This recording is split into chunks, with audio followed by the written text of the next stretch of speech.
جی وعلیکم السلام جی کون صاحب کہاں سے آپ مخاطب ہیں؟ ملک اختر شہباز بروچ چکوال سے جی جی میرا سر آج سوال یہ ہے کہ آج کل ہر طرف سوشل میڈیا پہ پرنٹ میڈیا پہ ایک ہی خبریں چل رہی ہیں. کبھی کہتے ہیں ایمرجنسی لگ رہی ہے ملک میں, کبھی کہتے ہیں صدارتی نظام آ رہا ہے, اس کی بھی خبریں بھی چل رہی ہیں, میڈیا پہ بھی بحث ہو رہی ہے. میرا سوال یہ ہے کہ کیا خان صاحب آپ بھی صدارتی نظام چاہتے ہیں یا محض ایک پراپگنڈا ہے؟ دیکھیں ملک صاحب, آپ کو پتہ نہیں یاد ہے, لوگوں نے پتہ نہیں, میرا جو پہلی دفعہ جب میں پرائم منسٹر بنا تو میں نے قوم سے خطاب کیا, تو میں نے قوم کو ایک چیز کہی تھی کہ آپ کو بڑا شور ملے گا اور ساری جگہ سے آوازیں آئیں گی کہ ملک تباہ ہو گیا, یہ ہو گیا, نااہل ہے, یہ ختم ہو گیا. کیونکہ میں نے تب آپ کو کہا تھا سب کو کہ ہم نے کوئی مفاہمت نہیں کرنی, کوئی کمپرومائز نہیں کرنی. اس ملک کے وہ جو بڑے بڑے ڈاکو ہیں, میں واضح کرتا ہوں, یہ چور نہیں ہے, یہ ڈاکو ہے. میں 30 سال میں پولیٹکس میں آیا ان کے خلاف تھا, نہیں تو میں پھر سے کہتا ہوں, جس آدمی کو اللہ نے سب کچھ دیا ہے اس کو کیا ضرورت پڑی تھی کہ اپنی زندگی ساری لگائے, اپنا گھر بار سارا کچھ لگا کے ایک گھٹیا لوگوں سے ہر روز برے بھلی گالیاں سنیں. لیکن میں اس کو جہاد سمجھتا ہوں. تو میں نے شروع میں کہا تھا کہ جب بھی, کیونکہ میں نے ان سے کوئی مفاہمت نہیں کرنی, انہوں نے مجھے بلیک میل کرنا کہ کسی طرح ہمیں این آر او دے دو. جو جنرل مشرف نے اس ملک کے اوپر سب سے مارشل لاء سے زیادہ اس نے ظلم کیا تھا, ان دو بڑے گھرانوں کو این آر او دے کے, یعنی ان کی چوری معاف کر کے. اور اس قوم نے جو قیمت اٹھائی ہو اس کی ہم آج بھگت رہے ہیں کہ آدھا پیسہ جو ہم اکٹھا کرتے ہیں ٹیکس سے, وہ آدھا پیسہ چلا جاتا ہے ان کے لیے وہ قرضوں کی قسطوں کے اوپر. تو ملک چلائیں کیسے, کہ لوگوں کے کیسے تعلیم دیں, صحت دیں, سٹرکچر ٹھیک کریں, کیسے کریں, جبکہ آدھا پیسہ ان قرضوں پہ جاتا ہے, قسطوں پہ جو انہوں نے لیے ہوئے ہیں. اور انہوں نے جس طرح بے دردی سے 10 سالوں میں, کیونکہ ان کو این آر او مل گیا تھا, اپنا نیب ان کا بٹھا دیا, جس طرح انہوں نے اس ملک سے کیا ہے. یہ اب مجھے بلیک میل کرنے کی کوشش کر رہے تھے کہ جی اب چلیں ہم اس کو بلیک میل کریں گے, اس کو شاید کرسی اتنی پسند ہے کہ یہ بھی آخر میں جا کے جنرل مشرف کی کہے گا اچھا جی میں آپ سے این آر او کے نام پہ میں آپ سے سمجھوتا کر دیتا ہوں, اپنے پیسے رکھ لو. اب میں اس کو سمجھتا ہوں کہ یہ ملک کی سب سے بڑی غداری ہے اگر میں یہ کروں گا. اور اس لیے یہ افراتفری پھیلائی ہوئی ہے, جو ٹی وی پہ آتا ہے جو تباہ ہو گیا ملک, ملک میں یہ ہو گیا, غربت بڑھ گئی. میں ذرا آپ کے سامنے پہلے یہ ذرا رکھتا ہوں نا, انہوں نے کہا کہ غربت بڑھ گئی ہے. یہ میرے پاس ورلڈ بینک کی فگرز ہیں. یہ چلیں ہم تو کہیں گے تو لوگ کہیں گے یہ ٹھیک نہیں, ورلڈ بینک تو ہمارے سے نہیں آرڈرز لیتا نا. ورلڈ بینک کی فگر ہے کہ 4 کیٹیگریز انہوں نے بنائی, کہ 4 کلاسز ہیں, کہ اگر آپ ڈالر کی 5.5 پر کیپٹا دیکھیں تو اس کے اندر کتنی غربت ہے, پھر 3.2 پر کیپٹا اس کے اندر کتنی غربت ہے, 1.9 پر کیپٹا تو اس کی کتنی ہے. تو انہوں نے 4 کیٹیگری رکھی ہیں. چاروں کیٹیگریز میں ورلڈ بینک کہتا ہے کہ چاروں کیٹیگریز میں غربت کم ہوئی ہے. پہلے میں 0.6% کم ہوئی, دوسرے میں 1.4% کم ہوئی غربت, تیسرے میں 2.9% کم ہوئی, اور آخری میں 0.6% کم ہوئی. اس کا مطلب کہ ہمارے دور میں تو غربت کم ہوئی ہے. تو آپ اگر یہ دیکھیں, ان کا شور دیکھیں, تو لگتا ہے کہ ملک تباہ ہو گیا. اب یہ دوسری چیز میں آپ کے سامنے رکھنا چاہتا ہوں کہ ورلڈ بینک نے ایک اور چیز کہی. ابھی انہوں نے ورلڈ بینک نے پاکستان کی خود ویریفائی کر کے انہوں نے فگرز لگائی ہے کہ پاکستان میں جو دولت میں اضافہ ہوا ہے, یعنی جی ڈی پی میں اضافہ ہوا ہے, سالانہ جی ڈی پی میں, سالانہ دولت میں جو اضافہ ہوا ہے وہ 5.37% ہے. اب 5.37% جب کرونا کا مقابلہ کر رہا ہے ملک, جو ساری دنیا میں, ہندوستان میں تو نیگیٹو میں گئی ہے ان کی گروتھ ریٹ, تو ادھر جب پاکستان کا اضافہ ہوا ہے تو یہ کیسے کہہ رہے ہیں کہ غربت بھی بڑھ گئی, ملک بھی تباہ ہو گیا.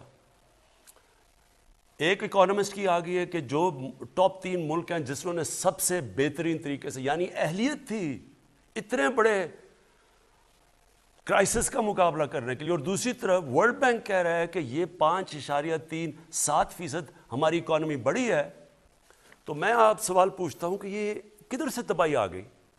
میں خود تسلیم کرتا ہوں کہ دنیا کے اندر مہنگائی آئی اور کئی طبقے، تنخواہ دار طبقے کے اوپر مشکل وقت ہے، ساری دنیا میں مشکل وقت ہے. لیکن مجھے یہ بتائیں کہ آپ اگر شام کو ٹی وی دیکھیں اور جو ان کی باتیں سنیں، وہ دو آ جاتے ہیں، ایک بیچارہ تحریک انصاف کا معصوم بیٹھ جاتا ہے، وہاں باقی اینکر بھی مل جاتا ہے، وہ دو ان کے ساتھ جو دوسرے ہوتے ہیں، ملک مارا گیا، تباہ ہو گیا، یہ ہو گیا. تو یہ کیسے بتاتے ہیں اگر تباہ ہو گیا تو 5.37% ملک کی اکانومی بڑی کیسے ہے؟ اور میں آپ کو بتاتا ہوں بڑی کیسے ہے. اگر آپ، اور میں یہ بھی چاہتا ہوں، میں اپنے صحافیوں سے چاہتا ہوں کہ دیکھیں اتنی مایوسی کئی دفعہ پھیلا دیتے ہیں کہ وہ لوگ بیچارے سمجھتے ہیں کہ یہ تو ملک آج گیا تو کل گیا. یہ ملک اس وقت دنیا میں مثال دی جا رہی ہے جو سب سے بہتر نکلا ہے کرونا سے. اور یہ آپ ذرا سنیں کدھر کدھر فائدہ ہوا ہے ہم نے پالیسیز بنائی. سب سے پہلے کنسٹرکشن، پاکستان کی کنسٹرکشن انڈسٹری کے اندر جو بوم آئی ہوئی ہے وہ میں آپ کو بتاؤں. انہوں نے کہا نا کہ جی، مجھے کہتے تھے کہ جی انہوں نے کہا ہم گھر بنائیں گے اور یہ کریں گے اور ہم عام لوگوں کے لیے موقع دیں گے گھر بنانے کا. آپ ذرا یہ سنیں، اور یہ ساری جو میں آپ کو اعداد و شمار دے رہا ہوں یہ آپ اپنے موبائل سے چیک کر سکتے ہیں، یہ پوچھ سکتے ہیں. سب سے پہلے جی، جو بینکوں کے اندر یہ پہلی دفعہ پاکستان میں ہو رہا ہے کہ بینک چھوٹے لوگوں کو قرضے دے رہے ہیں گھر خریدنے کے لیے، اور اس کے لیے ہمیں بڑی محنت کرنی پڑی. وہ ایک ہوتا ہے فورکلوجر لا، وہ ہم نے جا کے اس کو عدالت میں لڑنا پڑا اور بڑی دیر سے 30 سالوں سے پھنسا ہوا تھا جو ہم نے کروایا. تو آج صرف پہلے یہ دیکھ لیں کہ 290 ارب کے لوگوں نے قرضے مانگے ہیں بینک سے. یہ کبھی پاکستان کی تاریخ میں نہیں ہوا. اس میں سے 123 جو اپلیکیشنز ہیں وہ بینکوں نے اپروو کر دی ہیں، پرائیویٹ بینکس ہیں. اس میں سے 40 ارب روپیہ دے چکے ہیں لوگوں کو اپنے گھر بنانے کے لیے. یہ وہ لوگ ہیں جو کبھی سوچ نہیں سکتے تھے اپنا گھر بنانے کے لیے کیونکہ وہ کرائے کے گھروں میں رہ رہے تھے. اب جتنا وہ کرایہ دیتے ہیں اتنی وہ آپ قسطیں دے رہے ہیں اپنا گھر بنانے کی، جو ساری دنیا کے اندر جو آپ قرضہ دے کے اپنے گھر لیتے ہیں، جس کو مورگیج فائنانسنگ کہتے ہیں انگریزی میں، وہ پاکستان میں پہلی دفعہ شروع ہو گئی ہے. اب عام تنخواہ دار طبقہ اپنا گھر بنا سکے گا. پہلی چیز، ہماری جو گورنمنٹ کی منسٹری ہے 45,000 گھر یونٹس بن رہے ہیں اس وقت.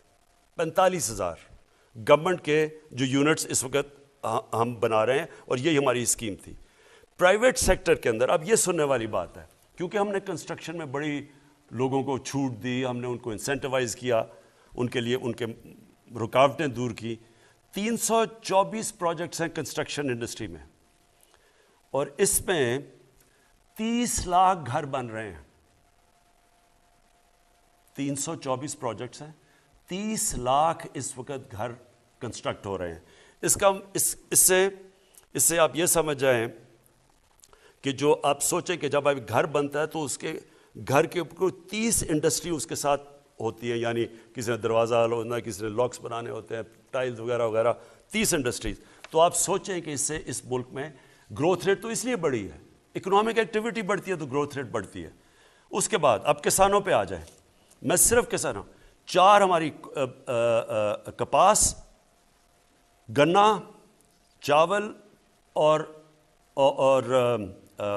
ویٹ، گندم، ان کے اندر پاکستان کی تاریخ میں، کاٹن میں نہیں، باقی تینوں میں، اور پھر اس میں مکئی بھی ڈال دیں، مکئی، تو یہ ریکارڈ پروڈکشن ہوئی ہے پاکستان کی تاریخ میں، اور ان کو ریکارڈ پیسہ ملا ہے اس کی وجہ سے ان کے جو پیسہ گیا ہے دیہاتوں کے اندر. میں ذرا یہ آپ کو دکھا دوں کہ ہر 73% ان کی انکم بڑھی ہے. اس کا مطلب کیا؟ ہم نے عام فیملی کا کیا ہے کہ ہر فیملی کو 1,65,000 اضافہ ہوا ہے ان کی آمدنی کے اندر. یہ دیہات کے اندر میں بات کر رہا ہوں. اس کے بعد آگے چلے جی، انڈسٹری، لارج سیل انڈسٹری، بڑے مزدوروں کو نوکریاں ملتی ہیں. 10% اضافہ ہوا ہے آج ہماری لارج سکیل مینوفیکچرنگ پہ. میں بات کر رہا ہوں کہ کیوں یہ 5.37% گروتھ ریٹ میں اضافہ ہوا ہے. ہماری لارج اسکیل مینوفیکچرنگ میں 10% گروتھ ہوئی ہے، دیر کے بعد ہوئی ہے۔ گاڑیوں کی پروڈکشن ریکارڈ کے اوپر، ٹریکٹرز 15% بڑھے ہیں، موٹر سائیکل ریکارڈ سیلز ہوئی ہیں۔ پیسہ آیا تو یہ ہو رہا ہے نا۔ اگر اتنے برے حالات ہوتے، غربت بڑی ہوتی، تو یہ کدھر سے سیلز ہو رہی ہیں؟ پاکستان کی ٹیکس کلیکشن تاریخ میں کبھی اتنا ٹیکس اکٹھا نہیں ہوا۔ 6000 ارب انشاءاللہ ہم ٹیکس اکٹھا کریں گے، اور میں آپ کو انشاءاللہ میں نے وعدہ کیا تھا کہ ہم 8000 ارب روپیہ پاکستان سے میں ٹیکس اکٹھا کروں گا، انشاءاللہ اس سے بھی آگے جائے گا۔ جو اب ہم جو آٹومیشن لے کے آ رہے ہیں، ٹیکنالوجی لے کے آ رہے ہیں، ٹیکس بیس بڑھا رہے ہیں۔ اچھا، پھر کارپوریٹ سیکٹر آ جائیں، جو بڑی بڑی بزنسز ہیں، ان کی پروفیٹیبلٹی جو میں نے کہا کہ ان کو میں آپ کہوں گا کہ آپ مزدوروں کی تنخواہ بڑھائیں، انہوں نے 930 ارب روپے کا فائدہ ہوا ہے، انہوں نے یہ 2021 کے سال میں ان کی پروفٹ بڑھے ہیں، ان کی پروفٹس میں اضافہ ہوا ہے۔ پرائیویٹ کریڈٹ آف ٹیک، یعنی جو انہوں نے پرائیویٹ کنسرنز ہیں، جنہوں نے انویسٹ کرنا ہے، جنہوں نے سرمایہ کاری کرنی ہے، انہوں نے ریکارڈ ان کے کریڈٹ میں یعنی بینکوں سے انہوں نے پیسہ لیا ہے انویسٹ کرنے کے لیے، جو 10 سال میں سب سے زیادہ لیا ہے، اور وہ 1 ٹریلین 1100 ارب روپے کا انہوں نے لیا ہے۔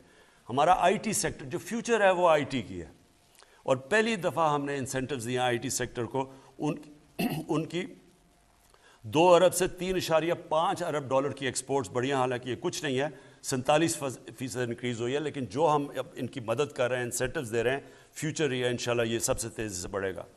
ایکسپورٹس ہماری ریکارڈ ایکسپورٹس ہوئی ہیں، ہماری اس وقت 31 ارب ڈالر کی ایکسپورٹس ہیں، جو ریکارڈ ہے۔ میں سمجھتا ہوں یہ بہت کم ہے، لیکن ہم پورا زور لگا رہے ہیں، کیونکہ ملک تو تب ترقی کرے گا جب ایکسپورٹس بڑھیں گی، اس کے اوپر پورا زور لگایا ہوا ہے۔ اور ریمیٹنسز جو بیرون ملک پاکستانی، انہوں نے سب سے زیادہ پیسہ بینکوں کے تھرو اس باری بھیجا، 30 ارب سے زیادہ، 30 ارب ڈالر سے زیادہ۔ اس کی وجہ سے ہماری جو میں آپ کو کہہ رہا ہوں کہ ملک کے اندر یہ جو گروتھ ریٹ جو ہم کہہ رہے ہیں کہ یہ سارے پہلے تو کہتے ہیں اتنا برا حال ہے، اب ایک دم جب پتہ چلا کہ 5.37 ارب کی گروتھ ریٹ ہوئی ہے، اکانومی بڑھ رہی ہے، تو اب وہ خود ہی ان کو سمجھ نہیں آ رہی کہ اس کا کیا جواب ہے، تو اس کے کوئی بہانے مار رہے ہیں۔ میری پھر سے اپنی میڈیا سے، لوگوں سے میری آپ سے ریکویسٹ ہے کہ دیکھیں، تنقید بہت ضروری ہوتی ہے ایک ملک کے لیے، اور میں پھر سے کہتا ہوں، میں 50 سال سے میں تو پبلک آیا میں ہوں، میں تو تنقید سنتا آیا ہوں، اور تنقید کو ایک اچھی چیز ہوتی ہے، لیکن ایک پروپیگنڈا ہوتا ہے، ایک فیک نیوز ہوتا ہے، جو جان کے فیک نیوز کے ذریعے ایک ملک میں یہ جو مایوسی پھیلائی جا رہی ہے، جی تباہ ہو گئے، مارے گئے، جی ملک ختم ہو گیا، یہ وہ لوگ ہیں جو مافیاز ہیں۔ میں پھر سے اپنی قوم کو بتانا چاہتا ہوں، ہمارا مقابلہ مافیاز سے ہے، یہ عام لوگ نہیں ہیں، یہ پولیٹیشنز نہیں ہیں، یہ مافیاز ہیں، جن کا صرف ایک مقصد ہے کہ کسی طرح یہ گورنمنٹ اس لیے گرے کہ کیونکہ ان کی وہ جو کھانا پینا، جو روزی لگی ہوئی تھی، جو حلوے کھا رہے تھے، جو باہر ان کی اپارٹمنٹس تھیں، یہ اس کے اوپر ٹانگ نہ آ جائے، کہیں ان کا احتساب نہ ہو جائے۔ اور یہ بیٹھ کے، اور اس کے اندر میڈیا میں لوگ بیٹھے ہوئے ہیں، افسوس سے کہنا پڑتا ہے کہ وہ ان کے ساتھ مل کے مسلسل مایوسی پھیلا رہے ہیں۔ تو ان سے میں آج یہ پوچھتا ہوں کہ اس کا کیا جواب ہے، کہ آپ نے تو جس طرح کی مایوسی پھیلائی ہے، بتائیں کہ یہ گروتھ ریٹ 5.37% کی کیسے ہوئی ہے؟ اور یہ ہم نہیں کہہ رہے، یہ ورلڈ بینک کہہ رہا ہے۔ یہ جو ساری میں نے سیکٹرز کے اندر گروتھ ہو رہی ہے، یہ بڑھ رہے ہیں، یہ کیسے ہو رہا ہے؟ اگر یہ اتنے برے حالات تھے تو یہاں تو آج بینکرپٹ ہونا چاہیے تھا لوگوں کو۔ اس وقت تو لوگوں بے روزگاری بڑھنی چاہیے تھی، روزگار بھی بڑھ رہا ہے، غربت بھی کم ہو رہی ہے، ملک کی دولت میں بھی اضافہ ہو رہا ہے، ٹیکس کلیکشن بھی بڑھ رہی ہے، ایکسپورٹس بھی بڑھ رہی ہیں، تو یہ مایوسی کس چیز کی ہے؟ اور پھر بلومبرگ ایک میگزین ہے جو کہ پھر سے میں کہتا ہوں ساری دنیا میں اکانومیز کو، ہر ملک کی اکانومی کے اوپر تبصرہ کرتی ہے، وہ کہہ رہی ہے کہ پاکستان کی جو اب اکانومی ہے وہ سسٹینیبل راستے پہ چلی گئی، اور آگے انہوں نے پریڈکٹ کیا ہے کہ ملک صحیح طرف آگے جا رہا ہے۔ ہم تو نہیں کہہ رہے۔ تو میں اس لیے اپنے لوگوں سے ریکویسٹ کروں گا کہ بیلنس کریں، تنقید تو اچھی ہوتی ہے، لیکن ساتھ ساتھ یہ بھی تو بتائیں، اس کا بھی تو بتائیں کہ یہ جو ملک میں فائدے ہو رہے ہیں۔